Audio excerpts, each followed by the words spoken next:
All right, friends. So today, for my speech, I have two audience members. Oh, excuse me.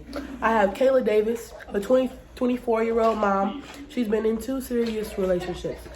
For my second audience member, I have a 16-year-old girl named Imani, who has been in 1 serious relationship. Today, our introduction, we are talking about emotional abuse in women from young partners. This issue is ongoing. This issue is very serious. First, to start off my speech, I want to tell you guys some definitions. Okay. My first definition is gaslighting. Does anybody gaslighting is when a person is emotionally triggering you to damage your self-esteem, your emotions, your response to certain things, and things like that. Ma'am, could you please not shake the musical egg? Emotional gaslighting looks like a person telling you you're worthless, or a person telling you you'll never do better without me. Emotional gaslighting is something that people typically do in an emotional, traumatic relationship. I'll wait. Do not sit on the thing. I'm sorry. Sit on the thing. Now you can sit down. Okay, are you ready? You ready for me to continue? All right. Emotional abuse is common in narcissistic relationships. Narcissism is a known personality disorder where people look for power through their partner, where not to give their partner power, but instead to drain. Abuse can look like many different things. Emotional abuse is not something that's always textbook. Sometimes emotional abuse looks like not being able to express yourself to your partner. Sometimes your emotional abuse looks like not being able to say how you really feel, worrying that your partner may react negatively. Today I want to talk to you about emotional abuse and how you can help many women and men who have experienced traumatic events susceptible to emotional abuse. Did you know that about 80% of adults have experienced emotional abuse at one point in their lifetime? Many cannot recognize that they are being abused. Emotional abuse is a rising cause in both youth and adolescence. That means people growing up, young teens like our friend Imani, who is 16 years old, and older middle-aged women in their 20s and 25s, all the way up until their full adulthood, have been susceptible to abuse at one or more times. If we share how we can help this change and how we can help people who are being emotionally abused, save them from that traumatic experience, we can be the cause to a better world. Today I want to talk to you about the Helping Hands of the Verbally Abused. This is a nonprofit organization that is designed to help women like ourselves, single mothers, hardworking mothers, young teenage women exploring love for the first time. Helping Hands for the Verbally Abused is a nonprofit organization that assists women in a quiet way, in ways that are not public or damaging. Sometimes, when a woman is being verbally abused, because the evidence is not clear, like a bruise or a scratch, people think that's not real abuse. But it is. Emotional abuse is just as traumatic, if not more traumatic, than physical abuse. Because emotional abuse attacks your self-esteem. Emotional abuse attacks your heart. Emotional abuse affects how you see yourself. So would you like to be the change to a woman who is susceptible to her emotional abuse? Do you want to know how you could help a woman like us who have been in a relationship with a partner who tells them that they're worthless, tells them that they're nothing, tells them that you'll never see anything other than what they have to offer? Most of the time, emotional abuse goes hand in hand with narcissistic behavior.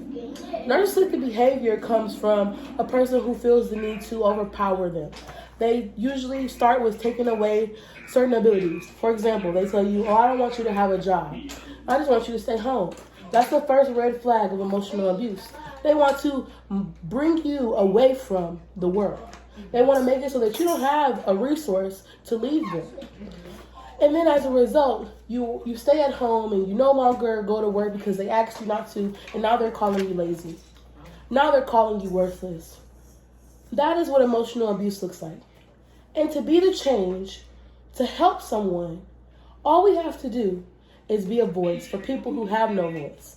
Sometimes being a voice for a person who is struggling can be the life or death of their ending.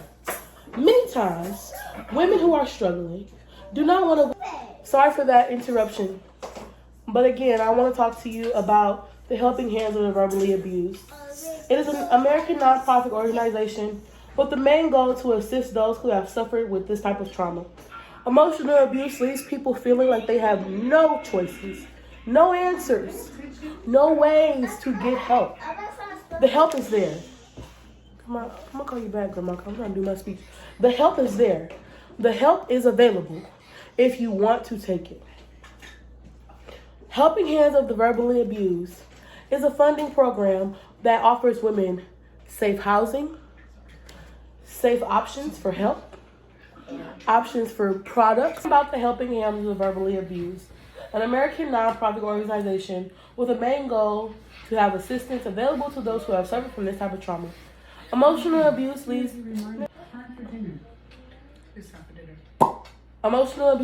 families feeling worthless, weak, worrisome. Emotional abuse leaves families feeling like there are no other options than the options presented directly in front of them.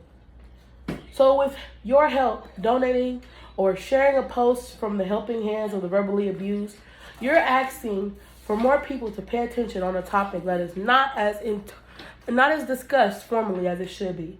And it's because it's a difficult topic. It's hard to talk about friends, family members, partners, spouses, talking to people and bringing them down in such a verbal way. Not always does emotional abuse look like a boyfriend and a girlfriend or a wife and a husband.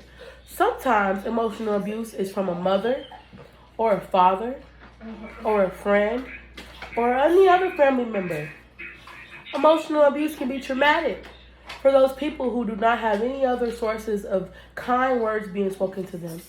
Those emotional traits can bring a person down, allow them to feel weak and worthless, for as long as time allows that.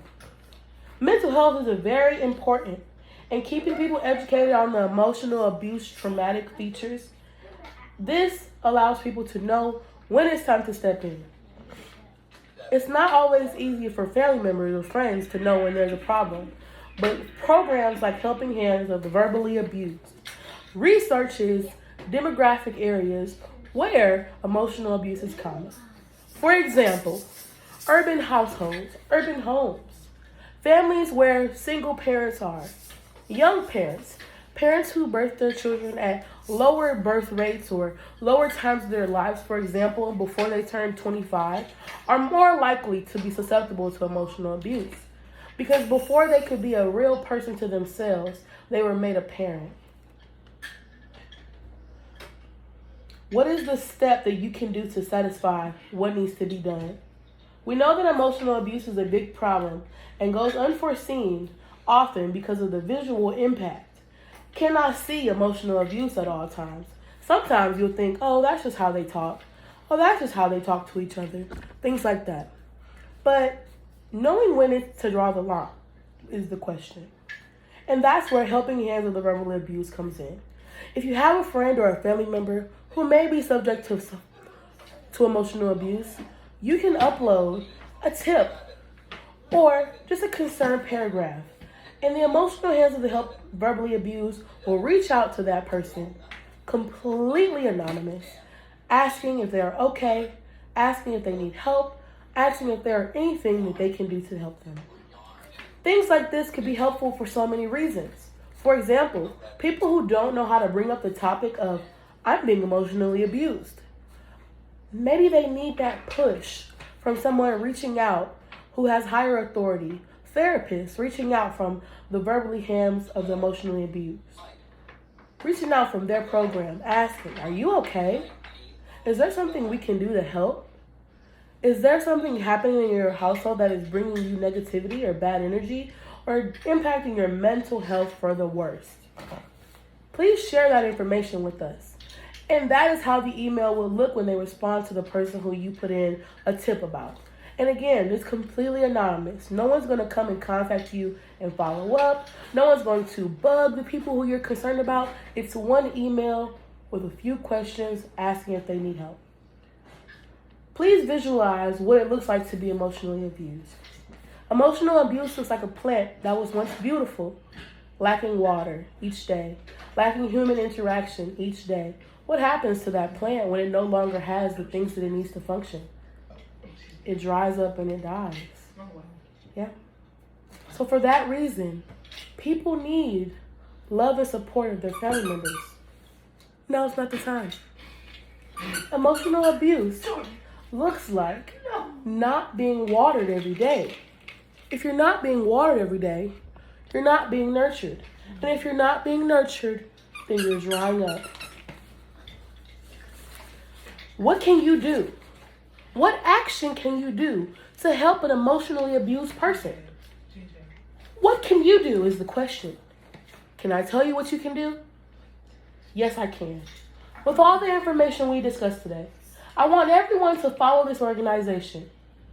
If you have a social media platform with at least any followers, you can share this publicly to your feed. Share the experience that you had learning about it today, and tell your friends and families how common emotional abuse is. On average, people have about 500 friends or followers, and it is safe to say that 10% of those friends could use information from the verbally emotionally abused. Another thing that you can do is to make plans to make periodic donations to funding the program. The Helping Hands of the Verbally Abused is a nonprofit organization that is run directly from government funding and donations from people like you. People who are concerned for the outcome of lives of many women to come. Young women, older women, middle-aged women, women who are trying to find the love of their lives, who sometimes confuse love with comfortability.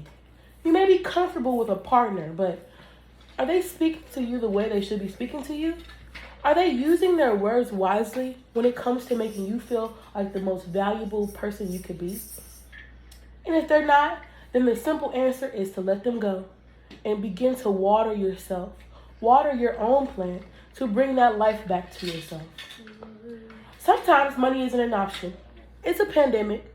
We're all on the broker side these days. So if you don't have an opportunity to donate financially to this organization, you always can make periodic posts sharing your experience. You always can share some of their feed on their social media. If you share 3 to 4 posts a day or 3 to 5 posts a week, you're still reaching a community who could need that information.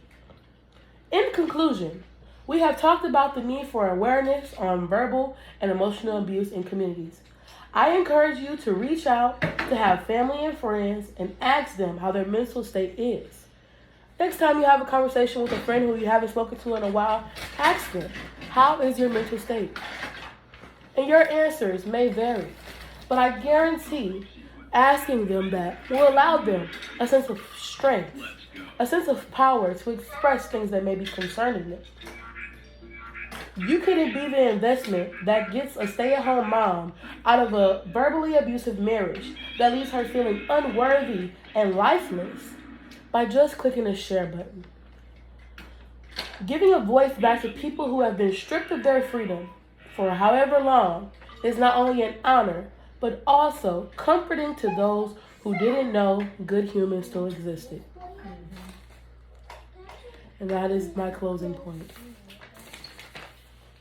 You can go ahead and clap. Yeah.